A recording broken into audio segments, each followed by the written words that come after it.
নমস্কাৰ বন্ধু বান্ধৱীসকল, পুনৰবাৰ স্বাগতম জনাইছোঁ আমাৰ ইউটিউব চেনেলটোলৈ। আজি আমি আলোচনা কৰিম আসাম এগ্ৰিকালচাৰ ইউনিভাৰ্চিটিৰ যি 56টা পোষ্ট খালী কৰিছিল junior accountant, junior administrative assistant, laboratory assistant grade 3 সেই পোষ্টকেইটাৰ বাবে কি এডুকেশ্যন কোৱালিফিকেশ্যন লাগে আৰু গ্ৰেড পে কিমান, চেলাৰী কিমান হ'ব, এই সকলো বিষয়ে আমি আলোচনা কৰিম। আৰু এডুকেশ্যন কোৱালিফিকেশ্যন কি লাগে এই সকলো বিষয়ে আলোচনা কৰিম। আৰু বন্ধু বান্ধৱীসকল, আপোনালোকক জনাওঁ যে আজি এই এপ্লাই কৰাৰ আজি অন্তিম তাৰিখ। আপোনালোক অনতিপলমে এই অনলাইন এপ্লিকেশ্যনটো কৰি লওক। আপোনালোক অফিচিয়েল ৱেবছাইটত আপোনালোকক দেখাই আছোঁ।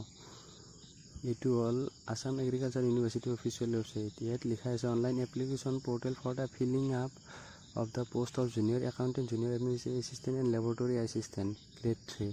এই ক্লিক কৰাৰ পিছত ইয়াৰ এপ্লাই কৰাৰ আহিব ৱেবছাইটটো আৰু এডভাৰটাইজমেণ্টটো আহিব। আপোনালোক এডভাৰটাইজমেণ্টটো দেখাই আছোঁ। অনলাইন এপ্লিকেশ্যন পৰ্টেল ক্লিক কৰিলে এইটো খোল খায়। ইয়াত লিখা আছে যে admission for the post of junior accountant, junior administrative assistant, laboratory. ইয়াত এপ্লাই অনলাইনত কৰিলে আপোনালোকে ইয়াত এপ্লাই অনলাইন কৰিব পাৰে এতিয়াই। আৰু আপোনালোকে যদি কৰিব বিচাৰে অতি জলদি কৰি লওক, যিহেতু ইয়াৰ আজি অন্তিম তাৰিখ সেইটো। আৰু এডভাৰটাইজমেণ্টটো আপোনালোকক দেখাই আছোঁ। এইটো হ'ল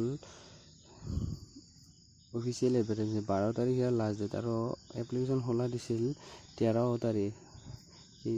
এইটো হ'ল 12 তাৰিখ ইয়াৰ আপোনাৰ লাষ্ট ডেট আৰু 13 তাৰিখ খোলা দিছিল। এইটো আপোনালোক দেখাই আছোঁ। OBCৰ কাৰণে কিমান পোষ্ট আছে আৰু ক'ত কি আছে চব দেখাই আছোঁ। জুনিয়ৰ এডমিনিষ্ট্ৰেটিভ এছিষ্টেণ্ট, ইয়াৰ টোটেল পোষ্ট আছে 27টা। OBCৰ কাৰণে আছে 3টা, SCৰ কাৰণে 1টা, ST প্লেইনছৰ কাৰণে 6টা, ST হিলছৰ কাৰণে 3টা, UR জেনেৰেলৰ কাৰণে 8টা, PWD 1টা, PWSৰ কাৰণে 5টা আৰু টোটেল পোষ্ট হ'ল 27টা। আৰু ইয়াৰ ইনিচিয়েল পে মানে চেলাৰী হ'ব 14,000 প্লাছ 8,700 টকা গ্ৰেড পে।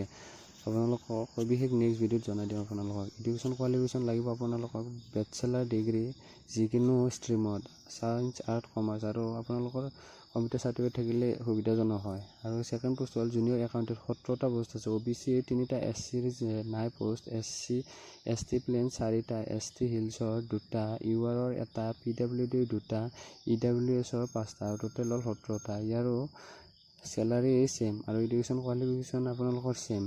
আৰু ইয়াত এক্সপিৰিয়েঞ্চ একাউণ্টেণ্টত থাকিলে আপোনালোকক পোষ্টটো দিয়াৰ বেছি চান্স আছে। আৰু শেষটো পোষ্ট হ'ল লেবৰেটৰী এছিষ্টেণ্ট গ্ৰেড 3। 12টা পোষ্ট আছে। OBCৰ কাৰণে 3টা, SCৰ কাৰণে 1টা, ST প্লেইনছৰ কাৰণে 1টা, ST হিলছৰ কাৰণে 1টা, URৰ কাৰণে 4টা, PWDৰ কাৰণে 1টা আৰু EWSৰ কাৰণে। আৰু ইয়াৰো চেলাৰী ছেম হ'ব। আৰু এইটো আপোনাৰ bachelor degree in science and home science বিচাৰিছে। আৰু এইটোৱে হ'ল আপোনালোকৰ জেনেৰেল ইনষ্ট্ৰাকশ্যন লিখাই আছে। আপোনালোকে অসমৰ হ'ব লাগে, PRC থাকিব লাগিব আৰু NOC আপোনালোকে কিবা জব কৰি আছে যদি তাৰ NOC লাগিব। আৰু মিনিমাম এজ লাগিব 18 বছৰ আৰু মেক্সিমাম আপোনাৰ 40। আৰু এজ ৰিলেক্সেশ্যন আছে, আপোনালোকে এইটো চাই ল'ব। এজ ৰিলেক্সেশ্যন 2 years 3 years আছে, আপোনালোকে চাই ল'ব এইটো। আৰু অনলাইন এপ্লিকেশ্যনৰ ফিজ লাগিব 500 টকা UR, OBC, MOBC, EWS কেণ্ডিডেটৰ কাৰণে।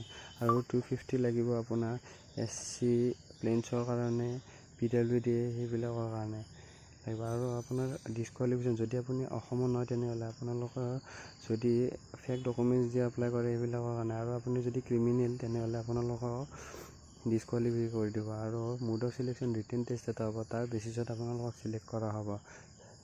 আৰু আপোনাক অলৰেডি কৈছোঁ যে ছাবমিশ্যন কৰাৰ লাষ্ট ডেট হ'ল আপোনাৰ আজি 12 তাৰিখ। আৰু বন্ধু বান্ধৱ আজিলৈ ইমানে। যদি ভিডিঅ'টো ভাল লাগিছে চেনেলটো আপোনালোকে ছাবস্ক্ৰাইব কৰিব বুলি আশা কৰিলোঁ। ধন্যবাদ। জয় আই অসম।